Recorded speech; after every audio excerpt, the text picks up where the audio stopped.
ہم نے رب کے حکموں کو توڑا، ہم نے پرواہ ہی نہیں کی۔ ہم سمجھے دنیا میں آئے ہیں تو ہماری دنیا ہے، آوارہ ہوں، خواہشات نفس کے مطابق زندگی گزاریں، آنکھیں بے حیائی میں لگی رہیں، سوچیں آوارگی میں لگی رہیں، کان نغمے سنتے رہے، زبان جھوٹ بکتی رہی، ظلم و جبر کا بازار گرم رکھا، عصمتیں عزتیں پامال کرتا رہا، لوگوں کا مال لوٹتا رہا، حق غصب کرتا رہا، کلیجے اور دل چیرتا رہا، لوگوں کو زخمی کرتا رہا، لوگوں کے جذبات سے کھیلتا رہا، پرواہ نہیں کی کہ یہ دنیا ہے، امتحان گاہ ہے، چند دنوں کے لیے آئے ہیں، اللہ کے حضور پیش ہونا ہے، عملوں کا حساب ہونا ہے۔ اب جب وہ دیکھیں گے کہ ہمارے ساتھ کیا ہونے والا ہے تو ان کے چہرے پہلے بگڑ جائیں گے۔ کیوں؟ وہ گمان کریں گے کہ ان کی ریڑھ کی ہڈی توڑ دی جائے گی، ایسے عذاب آئیں گے جس طرح کسی کی ریڑھ کی ہڈی ٹوٹ جائے تو اس کا چہرہ شگفتہ گلاب تو نہیں ہوتا، اس کا چہرہ جو ہے وہ تو کس قدر مرجھایا ہوا ہوتا ہے۔ تو اللہ ارشاد فرماتا ہے اس طرح ان کے چہرے ہوں گے۔ ابھی عذاب آیا نہیں ہے لیکن چہرے پہلے اترے ہوئے ہوں گے، اور جب عذاب کی بھٹی میں ڈالے جائیں گے، اللہ اکبر، اور وہ سخت عذاب، حضور نے جبریل امین سے پوچھا مجھے جہنم کے عذابوں کا ذکر سناؤ۔ عرض کی حضور سب سے ہلکے عذاب کی کہانی سناتا ہوں، اور وہ یہ کہ جہنمی کے پاؤں میں آگ کا جوتا رکھا جائے گا، باقی پورا بدن اس کا سلامت ہوگا۔ یہ سب سے ہلکے عذاب کی کیفیت ہے۔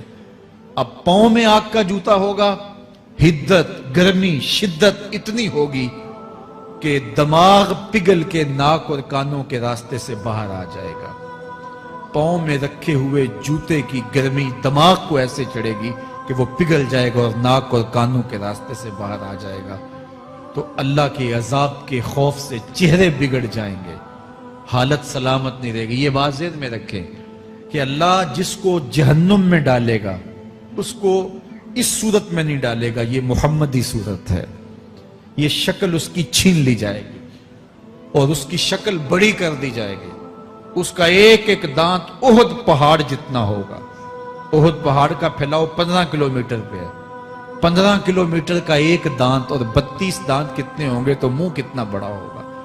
اس کو اتنا بڑا اس لیے کیا جائے گا تاکہ وہ عذاب کی تکلیف زیادہ سہے۔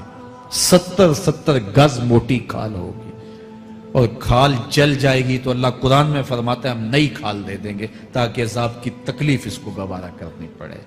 پھر چیخے گا، چلائے گا، ہائے مجھے پانی دو، پانی دو، پیاس کی شدت ہے۔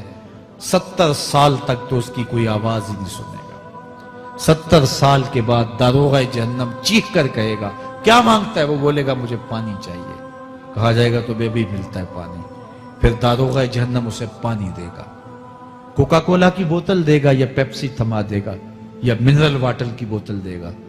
نہیں، قرآن بتاتا ہے اسے مائے حمیم دیا جائے گا، کھولتا ہوا پانی، اور وہ اتنا گرم ہوگا جب پینے کے لیے چہرے کے قریب کرے گا اس سے اٹھتی ہوئی بھاپ کی وجہ سے چہرے کی کھال ادھڑ کے اس کے اندر گر پڑے گی، لیکن اس کے باوجود اس کو پینا پڑے گا۔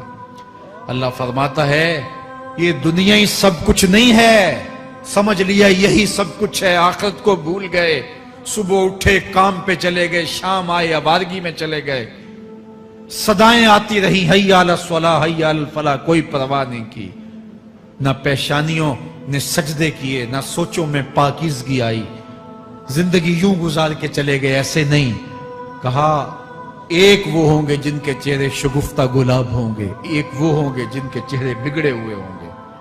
اللہ اکبر، کلا اذا بلغت التراقی، یہ تو قیامت کا منظر ہے نا، قیامت سے قبل بھی ایک منظر ہے، اللہ اس منظر کو بھی بیان کر رہا ہے، کلا اذا بلغت التراقی، ہاں جب جان گلے کو پہنچ جائے گی، اے انسان تیرے اوپر وہ گھڑی بھی آنے والی ہے، وہ وقت بھی آنے والا ہے جب سانس اس ہنسلی میں اٹک جائے گا، جب سینے سے بھی سانس اوپر چلی گئی، اب ڈاکٹر بھی لا علاج قرار دے رہے ہیں کہ اب علاج نہیں رہا ہے، جان بس اب نکلنا چاہ رہی ہے، اور کہا جائے گا کوئی جھاڑ پھونک والا بلاؤ، اب ڈاکٹروں نے تو جواب دے دیا، اب سانس اٹک گئی گلے میں، چند لمحوں کی مہمان ہے، اب ڈاکٹروں نے کہا اب ہماری جانب سے لا علاج ہو گیا، اب لے جاؤ اس کو گھر یا وینٹیلیٹر پہ ڈال دیتے ہیں اس کو، بس اب ہماری جانب سے کوئی اس کا علاج نہیں ہے.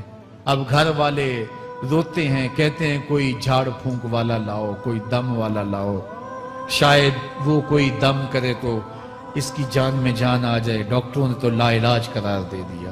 وَظَنَّ عَنَّهُ الْفِرَاقِ. اللہ فرماتا ہے یہ تو جھاڑ پھونک والے کو ڈھونڈ رہے ہیں، لیکن جس کی سانس یہاں اٹکی ہے وہ سمجھ گیا ہے اب موت آ گئی ہے. اس کو یقین ہو گیا ہے کہ اب موت کے لمحے آ گئے ہیں، اب میں بچ نہیں پاؤں گا. اب آنکھیں تاڑے لگی ہوئی ہیں. وَالْتَفَّتِ السَّاقُ بِالسَّاقِ. پنڈلی پہ پنڈلی چڑھ رہی ہے. جب موت آ جاتی ہے تو پھر پنڈلی سے پنڈلی لپٹ جاتی ہے، اس کو پھر جدا کرتے ہیں اور جدا کر کے دونوں انگوٹھے باندھ دیتے ہیں تاکہ پنڈلی کے اوپر پنڈلی نہ چڑھے. اللہ وہ منظر بیان کرتا ہے، صاحب یہ وقت آنے والا ہے جب دونوں انگوٹھے باندھ دیے جائیں گے، جب ناک میں روئی ٹھونس دی جائے گی، جب چٹے لباس میں کفن دیا جائے گا، جب غسال کے سامنے بے بس پڑے ہوں گے، وہ چاہے یہ بازو اٹھائے چاہے یہ بازو اٹھائے، گرم پانی ڈالے یا سرد پانی ڈالے، جب بس پڑے ہوئے ہوں گے جو ہے وہ غسل دینے والوں کے، اور ناک میں روئی ہوگی اور دونوں انگوٹھے آپس میں بندے ہوں گے. یہ محل، یہ ماڑی، یہ کوٹھیاں، یہ بنگلے جس کو سویر شام لگ کے حلال حرام کی تمیز کیے بغیر بنایا تھا. غوث اعظم رضی اللہ تعالیٰ عنہ بولے مکان بنا رہا ہے، بسیں گے اور حساب تو جا کے دے گا. اور یہ تو ایک رات بھی تجھے اس گھر کے اندر نہیں رکھیں گے کہ چلو ایک رات مہمان رکھ لیں. کہتے ہیں نہیں نہیں، مہمانوں نے بھی جانا ہے تو جلدی کرو، اس کو سپرد کراؤ. وہ تو تیرا لباس بھی پھاڑ کے اتاریں گے، خود غسل دینے کے لیے تیار بھی نہیں ہے. تجھ سے خوف آنے لگا ہے. جاندی واری ڈرونا بنے ہوتے، ہاتھ نہ لاندے ڈر دے. جنہ لئی تو پاپ کمائے، اج کتھے نہیں تیرے کر دے. آج تو وہ تیرے ساتھ تجھے غسل دینے کے لیے آمادہ نہیں ہے. وَالْتَفَّتِ السَّاقُ بِالسَّاقِ. جب پنڈلی پہ پنڈلی چڑھنے لگ جائے گی. إِلَىٰ رَبِّكَ يَوْمَئِذٍ الْمَسَاقُ. اس دن تیرے رب کی طرف ہی لوٹ کے جانا ہے. فَلَا صَدَّقَ وَلَا صَلَّىٰ. اس نے نہ تو سچ مانا اور نہ نماز پڑھی. وَلَٰكِنْ كَذَّبَ وَتَوَلَّىٰ. ہاں جھٹلایا اور منہ پھیر کے چل پڑا. ثُمَّ ذَهَبَ إِلَىٰ أَهْلِهِ يَتَمَطَّىٰ. پھر اپنے گھر کو اکڑتا ہوا چلا. اولا لک فاولا ثم اولا لک فاولا. تیری خرابی آ پہنچی، ہاں تیری خرابی آ پہنچی. اَيَحْسَبُ الْإِنسَانُ أَن يُتْرَكَ سُدًى. انسان دنیا میں یہ گمان کرتا ہے اس کو سدا چھوڑ دیا جائے گا. سدا عربی میں ایسے اونٹ کو کہتے ہیں جس کی مہار کسی کے ہاتھ میں نہ ہو. شترے بے مہار، جہاں مرضی جس گھاٹ سے چاہے پانی پیے، جہاں سے مرضی چارہ لے، تو شترے بے مہار کو کہتے ہیں سدا. تو یہ انسان بھی گمان کرتا ہے کہ میں بھی سدا ہوں، مجھے کوئی کیوں پوچھے، میرے جذبات پہ کوئی کیوں قدغن لگائے، مجھے کیوں روکے کوئی. بالخصوص جوانی کے ایام کے اندر جوان کو بڑا ہوتا ہے کہ کوئی مجھے کیوں. وہ تو ماں باپ کے کہنے میں بھی نہیں آنا چاہتا. وہ کہتا ہے کیوں مجھے روکتے ہیں، میری جوانی ہے، میرے جذبات ہیں، مجھے آزادی سے جینے دو، کیوں میرے راستے میں رکاوٹ بنتے ہو، میں سدا ہوں. اللہ فرماتا ہے نہیں، ایک اونٹ تو سدا ہو سکتا ہے جس کو میں نے اشرف المخلوقات بنایا ہے، اس کو تو سدا نہیں چھوڑوں گا، اس کو تو پابند بناؤں گا حکام کا. اب وہ کہتا ہے کہ نہیں نہیں، یہ کیسے دوبارہ اٹھائے جائیں گے. اب دوبارہ وہی بات پھر آ گئی. الم یک نطفۃ من منی یمنا. اللہ فرماتا ہے ایک بوند تھی نا، پانی کا ایک قطرہ تھا جو رحم مادر میں رکھا گیا. ثم کان علقہ، پھر وہ پانی کا قطرہ لوتھڑا بنا. فخلق فسوی، پھر اللہ نے اسے پیدا فرمایا اور پھر ٹھیک ہموار کیا. فجعل منہ الزوجین الذکر والانثی، پھر اس سے وہ جوڑ بنائے، کوئی مرد بنایا کوئی عورت بنائی.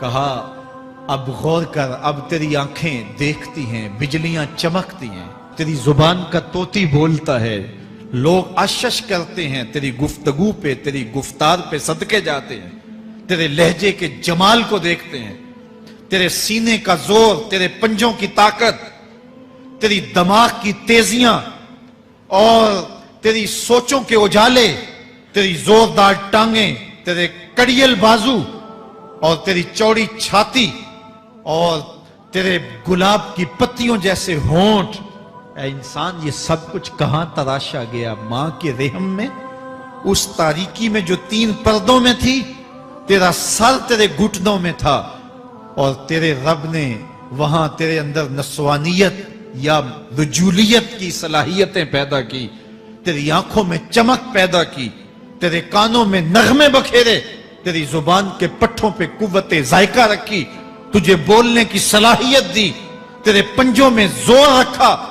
آج تو مفتی شہر ہے، آج تو علامۃ الدہر ہے، آج تو قاضی القضات ہے، آج تو منسٹر ہے، آج تو وزیر اعظم ہے، آج تو پہلوان ہے، آج تو شہزادہ ہے، آج تو بادشاہ ہے، آج تو زوراور ہے، آج تیری طاقت کے کیا کہنے؟ آج شیروں کو تو نچا لیتا ہے، ہاتھیوں کو تو بٹھا لیتا ہے، آج تو بڑا زوراور گھڑ سوار ہے، آج تیری طاقت کے کیا کہنے؟ تو کشتی کرتا ہے، زمانہ دیکھنے آتا ہے، آج تیری طاقت کے شوہرے ہیں، تیری عظمت کے تنتنے ہیں، لیکن انسان تو ایک ناپاک قطرہ تھا اور رحم مادر میں تھا۔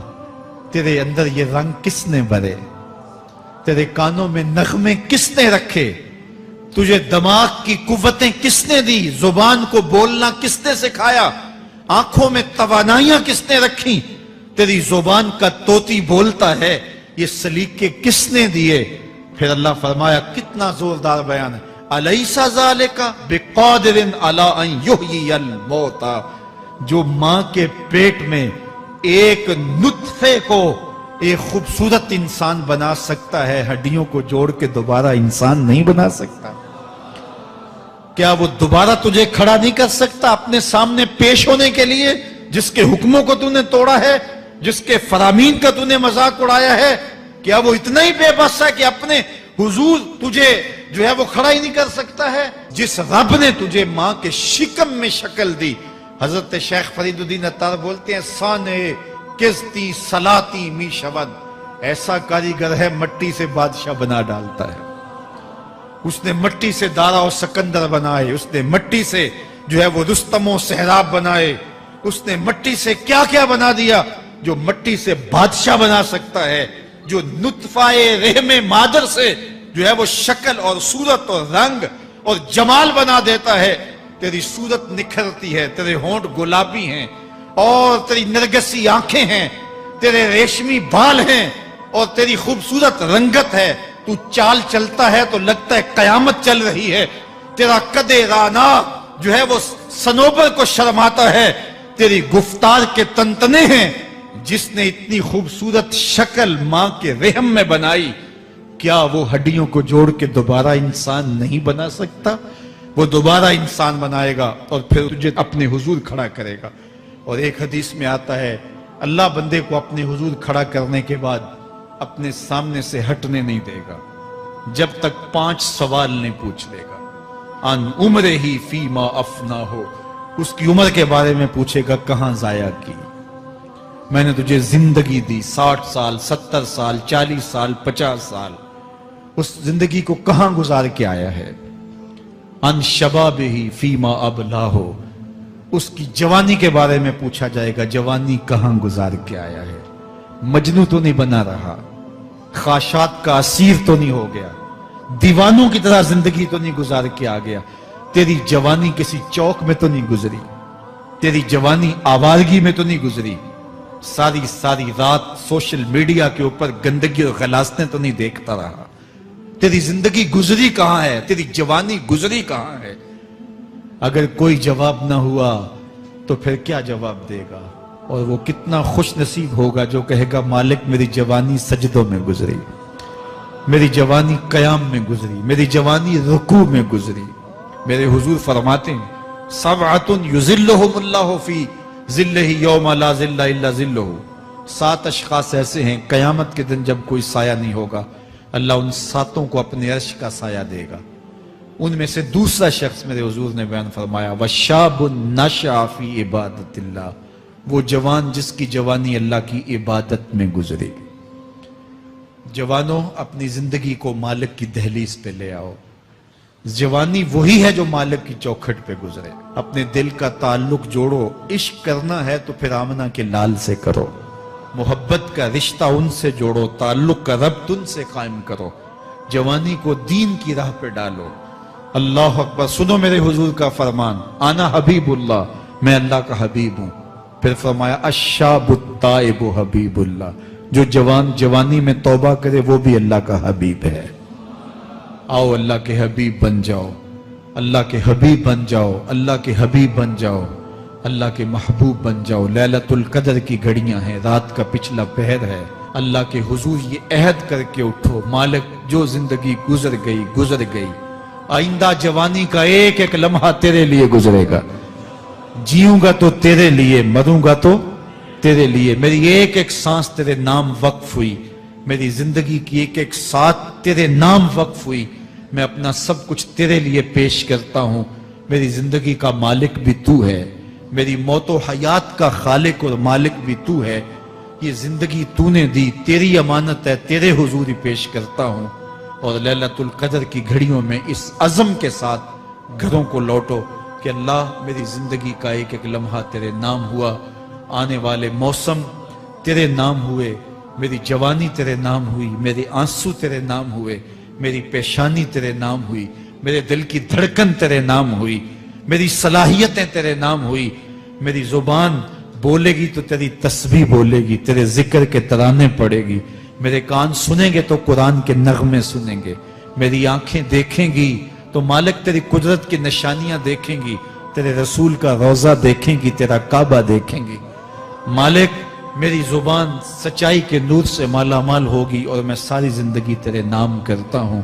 اور جب آپ اپنی ساری زندگی اللہ کے نام کر دیں گے تو پھر وہ پوری کائنات تمہارے نام کر دے گا۔ کی محمد سے وفا تو نے تو ہم تیرے ہیں، یہ جہاں چیز ہے کیا لوح و قلم تیرے ہیں۔ اللہ آپ سب کو اپنی پناہ میں، امان میں اور حفاظتوں کے ساتھ میں